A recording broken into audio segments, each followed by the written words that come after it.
에덴 동산에서 죄를 범한 이후에 우리네 인간은 참 죽음 앞에 무기력한 존재가 되고 말았습니다. 특별히 지난 주간에는 우리 조국 백성들이 참 안타깝고 슬퍼하는 그런 시간들이었습니다. 아직도 여전히 그렇지만 아직 어린 고등학생들, 그들이 죽음 앞에서 참 온 국민이 슬퍼할 수밖에 없는 그런 현실입니다. 우리는 인간은 죽음 앞에 참 무기력합니다. 그런데 죽음의 권세가 예수님을 이기지는 못했습니다. 죽음의 권세가 예수님을 이기지는 못했습니다. 예수님은 죽음의 권세를 이기시고 다시 사셨습니다. 예수님께서 죽음의 권세를 이기시고 다시 사신 것은 오늘 우리 믿는 사람들에게 너무나 귀중한 소식입니다. 특별히 성경은 예수님께서 부활의 첫 열매라고 이렇게 말씀합니다.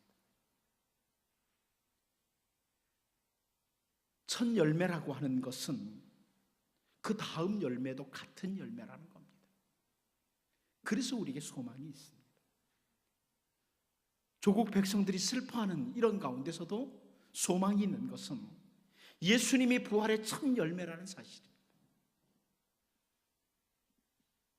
처음 열매가 부활이었기 때문에 예수님의 뒤를 따르는 우리는 죽음을 이기고 부활한다는 겁니다. 예수님이 죽음의 권세를 이기고 부활의 열매를 맺게 된 것처럼 우리도 부활의 열매를 맺게 될 것이다. 그래서 예수님의 부활은 성도들에게, 특별히 죽음을 이기지 못하는, 죽음 앞에 무기력한 존재들인 우리에게는 너무나 귀중한 소식입니다.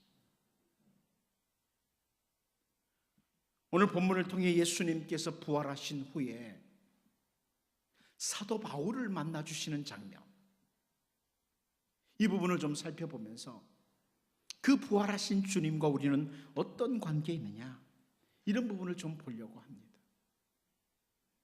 부활하신 주님은 사도 바울을 만나주셨습니다. 고린도전서 15장 4절 5절 말씀을 보면 장사 지낸 바 되셨다가 성경대로 사흘 만에 다시 살아나사 게바에게 보이시고 후에 12 제자에게와 이렇게 표현하고 있습니다. 부활하신 주님께서 먼저 그의 사랑하는 제자들을 만나주시고, 그리고 고린도전서 15장 8절을 보면 맨 나중에 만삭되지 못하여 난 자 같은 내게도 보이셨느니라, 이렇게 말씀하고 있습니다.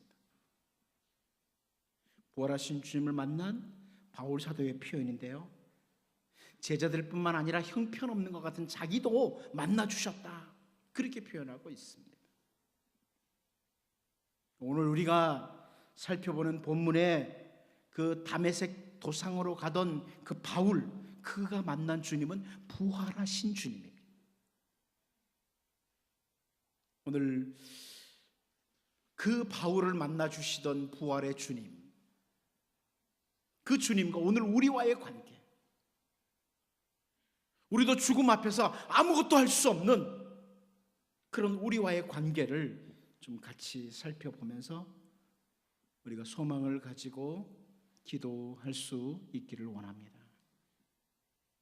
부활하신 주님은 어떤 분이시냐, 우리와 어떤 관계가 있느냐. 첫 번째는요, 교회의 머리이신 부활의 주님이라고 이렇게 설명됩니다. 교회의 머리라, 우리의 머리라는 겁니다. 교회, 그러면 여러분 이 건물을 생각하지 마시고요, 바로 나를 가리킵니다. 나의 머리가 되신 분이다, 그런 말씀이죠. 오늘 본문 1절 같이 한번 읽어보도록 하겠습니다. 1절을 같이 한번 읽어봅니다. 시작. 사울이 주의 제자들을 대하여 여전히 위협과 살기가 등등하여 대제사장에게 가서, 이 사울이라는 사람이 주님의 제자들에 대해서 위협과 살기가 등등했다, 이렇게 표현합니다. 이 위협과 살기가 등등했다는 것은 상당히 잔혹한 모습을 보여주는 그런 표현입니다. 마치 사나운 짐승이 먹을거리를 찾아 포효하는 그런 모습을 보여주는 그런 단어예요. 그리고 여기 보니까 여전히라는 이 부사가 나오죠. 여전히 위협과 살기가 등등했다 그럽니다. 시간이 흘러감에 따라서 점점 이 사울이라는 사람의 증오가 강도가 더 세지는 겁니다. 강력해지는 거예요. 주님의 제자들, 예수님을 따르는 사람들에 대해서 점점 잔인해지는 사울이다, 이런 표현입니다. 자, 그런데 그런 사울에게 나타나신 부활의 주님께서 하시는 말씀이 4절인데요. 4절에 그럽니다. 땅에 엎드려져 들음에 소리가 있어 이르시되 사울아 사울아 네가 어찌하여 나를 박해하느냐 하시거늘. 여러분, 여기 이 말씀을, 이 4절 말씀을 1절과 비교해서 보면 분명히 알 수 있는 게 있어요. 1절에서 사울은 분명히 주님의 제자들, 예수님을 따르는 사람들에 대해서 위협과 살기가 등등했다 그랬습니다. 예수님을 따르는 사람들. 그런데 4절에서 부활하신 주님은 사울아 사울아 어찌해 내가 나를 박해하느냐 그럽니다. 5절에서도 마찬가지로 사울이 묻습니다. 주여 니시오니까. 그때 주님이 뭐라고 대답하냐면 나는 네가 박해하는 예수라 그럽니다. 그러니까 예수님께서 네가 박해하는 자들의 주다, 박해하는 자들의 예수다, 이렇게 말씀하지 않고 네가 박해하는 사람들의 주가 아니고 네가 나를 박해하고 있다, 이렇게 말씀을 하세요. 자, 부활하신 주님의 이 표현, 이 주님의 음성을 들었던 바울은 그의 생애 가운데 절대로 잊을 수 없고 결코 놓치지 않았던 진리가 있는데, 그것은 바로 주님과 주님의 제자들은 하나라는 겁니다. 자기는 주님의 제자들을 박해하려고 했는데 예수님은 네가 나를 박해하고 있다고 이렇게 표현을 하는 거예요. 주님과 주님을 따르는 성도들과는 하나라는 거예요. 머리와 몸이 하나이듯 교회 성도들의 머리이신 주님은 하나라는 거예요. 여러분 그렇잖아요. 누군가 와서 여러분의 손을 막 꼬집는다고 해서 머리가 아파하지 않습니까? 같이 아파하는 거예요. 하나예요. 예수님과 우리는 유기체로서의 하나라는 거예요. 바울은 이것을 알았던 거예요. 아, 예수님과 교회는 하나로구나. 교회의 머리이신 부활의 주님이다. 그래서 바울은 그의 생애를 사는 동안에 부활하신 주님과 성도들은 하나라, 이 사실을 한 번도 놓친 적이 없습니다. 에베소 교회 보내는 편지 가운데 에베소서 1장 23절을 보면 교회는 그의 몸이니 만물 안에서 만물을 충만케 하시는 이의 충만함이라, 이렇게 교회 성도들은 예수님의 몸이다, 이렇게 설명을 하고요. 골로새 교회에 보내는 편지에서도 마찬가지입니다. 골로새서 1장 18절 말씀을 보면 그는 몸인 교회의 머리시라.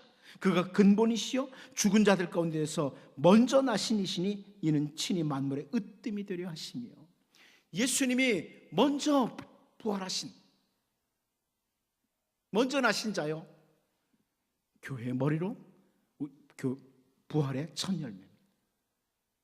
사실 이런 말씀을 보면, 교회의 머리이신 부활의 주님을 보면 죽음 앞에 무기력한 우리들이 소망이 있습니다. 죽음 앞에 아무것도 할 수 없는 우리들에게 소망이 생기는 거예요. 부활의 주님을 올바로 알면.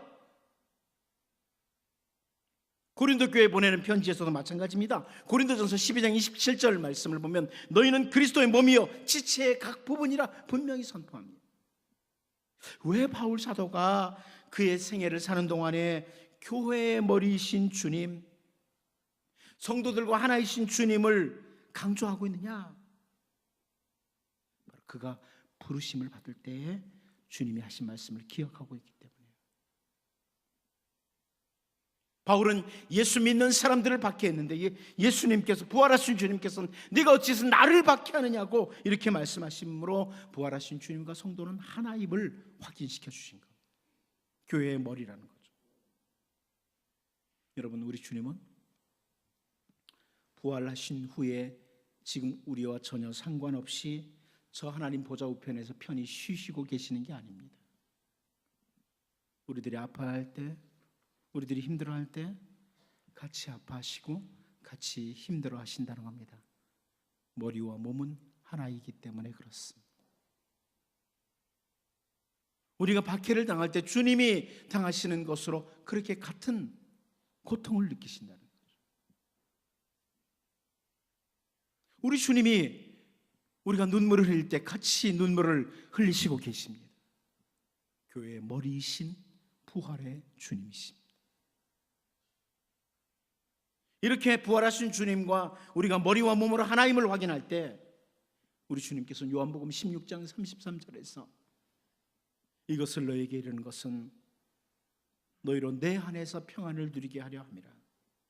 세상에서는 너희가 환난을 당하나 담대하라, 내가 세상을 이기었노라, 이렇게 말씀을 하십니다. 여러분, 세상에 사는 동안에 아픔과 힘듦과 고통이 우리에게 찾아옵니다. 그런데 우리가 그 환난 속에서, 그 슬픔 속에서 소망을 가질 수 있고 담대할 수 있는 것은 세상을 이기신 그 주님이 우리의 머리이시고 우리는 하나이기 때문입니다. 다시 말하면 죽음의 권세를 이기시고 승리하신 주님의 승리는 우리의 승리가 될 것입니다. 이제 조국이 상당히 어려운 상태에서 부활주의를 맞으면서 예수 그리스도로 말미암아 우리 모두가 위로가 되고 소망이 되고 환난 가운데서도 담대함을 가지고 넉넉히 이기는 이런 교회의 머리이신 주님의 은혜가 우리 모두에게, 이 조국 백성에게 임하기를 원합니다. 두 번째로, 주님은 선한 목자이신 부활의 주님입니다. 우리는 오늘 본문을 통해서 부활하신 주님께서 사울에게 나타나신 이유가 단순히 주의 제자들의 고통에서 건져주시는 그것으로 그친 것은 아니라는 겁니다. 다메섹으로 가서 더 많은 성도들을 결박하고 잡아오려고 했을 때에 부활하신 주님이 나타나심으로 이제 사울로 인해서 고통의 위기에 있던 그 많은 백성들을 고통에서 건져주신 것은 사실입니다. 그러나 부활하신 주님께서 사울에게 나타나신 것은 또 다른 정말 중요한 목적이 있었던 겁니다.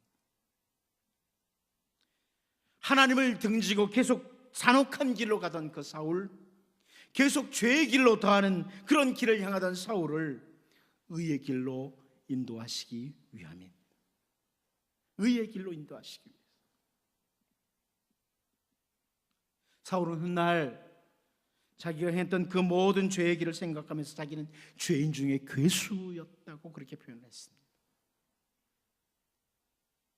다시 말하면 부활하신 주님은 사울과 같은 죄인들에게까지 선한 목자로서 나타나셨다는 겁니다. 알지 못하고 어둠의 길을 방황하며 달려가던 사울을 올바른 길로, 복된 길로 인도하신 겁니다. 저는 사실 이번 이런 사건을 보면서, 이런 일들을 보며, 사고를 보면서 주님이 우리에게 무엇을 가르쳐 주시려고 하나, 이 백성들에게 도대체 무엇을 가르쳐 주려고 하나, 이것 때문에 많이 기도를 했어요. 돈과 욕심에 가득 차 있는 이 백성들, 자녀가 귀한 줄 모르는, 자녀가 존재함으로 귀한 줄 모르는 이 백성들에게 귀중한 교훈을 가르쳐 주신 거 아니에요. 선한 목자 아니에요. 공부를 못해도, 특별히 남들같이 잘하는 건 없어도 존재하는 것으로 기뻐하고 감사해야 됩니다.